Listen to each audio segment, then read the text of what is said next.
teammates Bam Adebayo and Tyler Hero got into a physical altercation. Bam Adebayo, I'm told, approached Tyler Hero about comments that Hero made. It's all love. It's all love in Miami. I've seen a couple of the guys. This NBA offseason keeps finding new ways to blow up.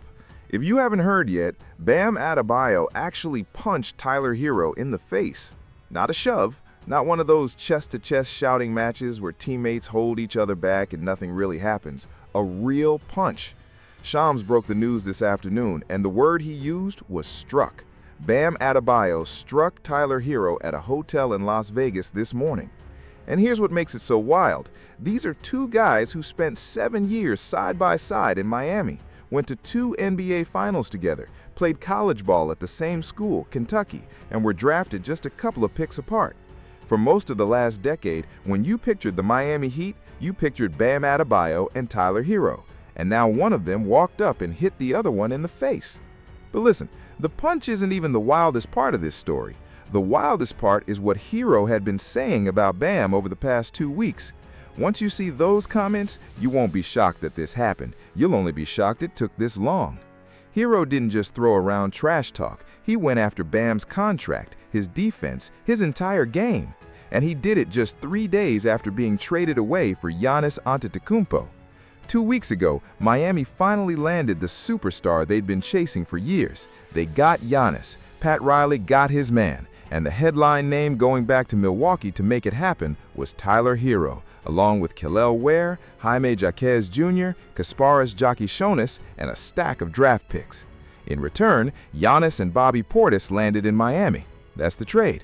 But here's the part that actually matters for this story. Who Miami chose to keep. They held on to Bam Adebayo. He was the one player on that roster Pat Riley refused to include in any deal. Untouchable. So think about the message that sends to Hero. The franchise he gave 7 years to just told him he was the piece they'd give up, while the other guy was the one they'd build around. That's gonna sting for any competitive player, and for Hero, it clearly did. It's not that he's upset about the trade itself. He's actually from the Milwaukee area, born in Greenfield, Wisconsin, just 20 minutes from the arena. He's basically heading home. The issue isn't playing for the Bucks. The issue is that Milwaukee is currently in a full rebuild, and he's landing right after a team picked someone else over him. That was the mindset Tyler Hero was in when he picked up his phone.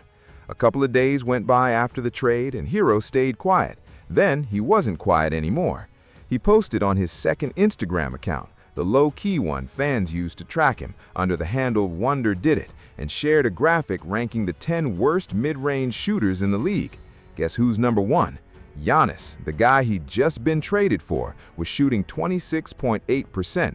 Fine, maybe you take a shot at the player you got dealt for if you're feeling a little bitter, but scroll down to number 10 and it's Bam Adebayo at 35.9%, his own teammate of 7 years, lumped in on a list mocking guys who can't shoot.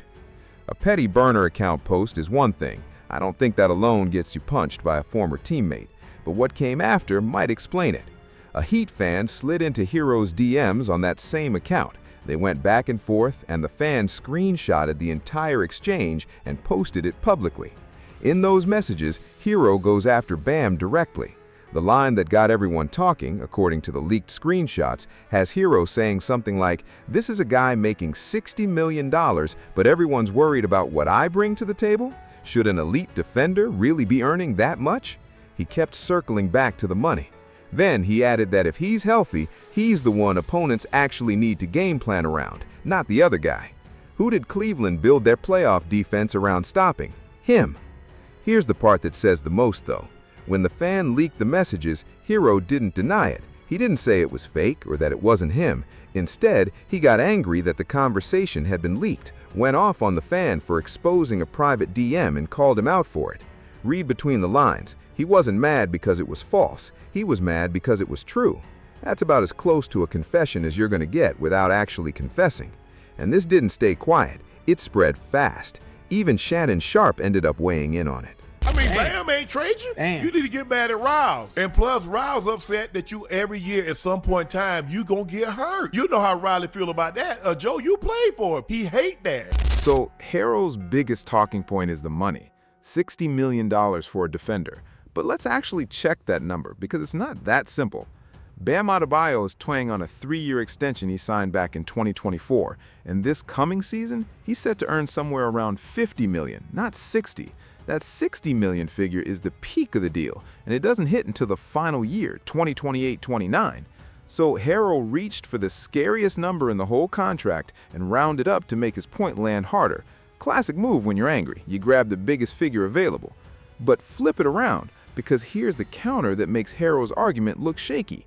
Question whether Bam can score enough to justify that money. This past March, Adebayo dropped 83 points in a single game, the second highest scoring total in NBA history, behind only Wilt Chamberlain's 100 and ahead of Kobe Bryant's 81. He got to the free throw line 36 times that night, a record on its own. So the guy Harrell's painting as a non-scorer just put together one of the greatest scoring performances the league has ever witnessed. Now, do I think that 83-point game tells the whole story? Kinda and kinda not. It came against a tanking Washington Wizards team, one of the worst in the league, and a large portion of the points came from the free throw line.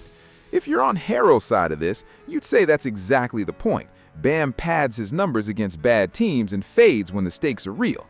And honestly, that's not an unreasonable argument. It's one Heat fans have debated for years.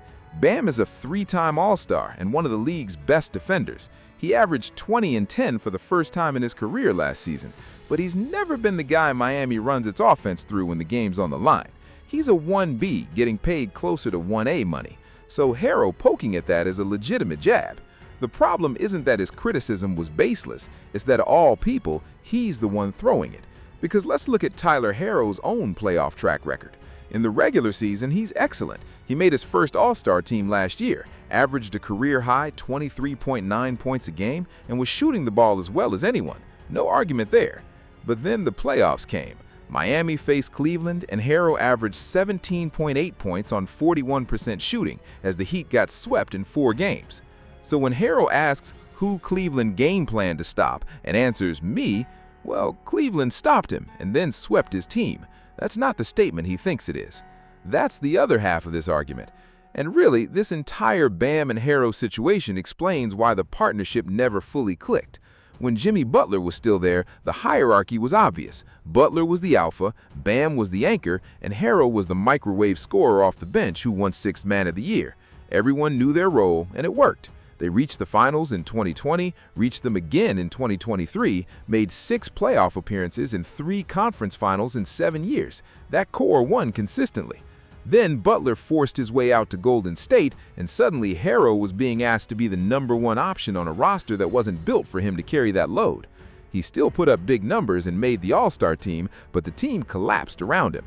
Miami finished 43 and 39, scraped into the play-in, lost to the Charlotte Hornets in overtime, and missed the playoffs entirely for the first time since 2019. So individually, Harrell was thriving while the team was sinking, and through it all, the organization kept treating Bam Adebayo, not Harrell, as the foundation piece. That's where the resentment comes from. That's really what those DMs were about. It was never just about mid-range shooting percentages. It was 7 years of Harrell feeling like he absorbed the blame whenever things went wrong, while Bam kept getting treated as the untouchable cornerstone regardless of outcome. And then the trade confirmed his worst fear in the most public way possible. They kept Bam and they sent him away. So he picked up his phone and started swinging with his thumbs, forgetting that the other guy could swing back for real. Which brings us to where everything collided. It's July, it's Summer League, and Summer League means Vegas, where most of the NBA, players, coaches, front office staff, everyone ends up packed into the same handful of hotels for a week. That meant Bam and Harrell, 2 guys fresh off a very public falling out, were suddenly under the same roof. According to Shams Charania, it happened on a practice court inside a Vegas hotel on Friday morning. Bam approached Harrell, not the other way around, confronted him about the comments in the social media posts, and things escalated quickly from there. Bam struck him. Now here's what's actually confirmed versus what isn't, because this story is still developing, and I'm not going to speculate beyond the facts. What we know, the altercation happened, Bam threw the punch, and it stemmed from Harrell's comments. That's coming from Shams and ESPN, about as reliable as sourcing gets. On the team side, Chris Haynes is reporting that the Heat are aware that a physical incident took place between the 2 players, but haven't commented publicly. So Miami knows, and for now they're staying quiet. which is exactly what you'd expect on day one of a story like this.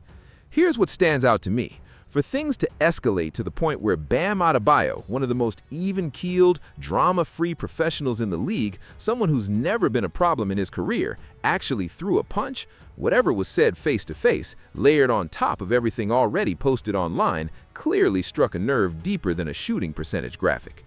Here's my take, and let me know in the comments if you see it differently. Bam is going to catch heat for throwing the punch, and he should. You don't put your hands on someone no matter what was said, and there's likely a fine or some kind of discipline coming once the league reviews it. That part's fair. But in the court of public opinion, I think Tyler Herro comes out of this looking far worse, and it isn't close. Bam didn't say a single word publicly through any of this. Herro is the one who went to a burner account. Herro is the one running his mouth in a fan's DMs about someone he spent 7 years winning alongside. Herro is the one who made a trade, one Bam had no say in, into something personal. Shannon Sharpe put it well when he said the frustration should be aimed at Pat Riley, not at Bam. Herro aimed at the wrong target, and that target hit back. And here's the part that makes this even messier. These two are now in the same conference. Heat and Bucks will play each other at least twice a year, maybe more. So now you've got Bam plus a fully motivated Giannis circling the calendar for whenever Milwaukee comes to Miami. Herro just handed the two best players on his former team a personal reason to come after him every time they meet. This storyline isn't going away. It's going to follow both teams all season. My honest take is that Tyler Herro spent 7 years building something real in Miami, and he burned it down in about 72 hours because his ego couldn't handle being the one who got traded. He didn't just lose a teammate, he turned someone who had his back into an enemy, and he ended up getting hit in a hotel because of it. That's not on the front office. That's not on Bam. That one's on Tyler.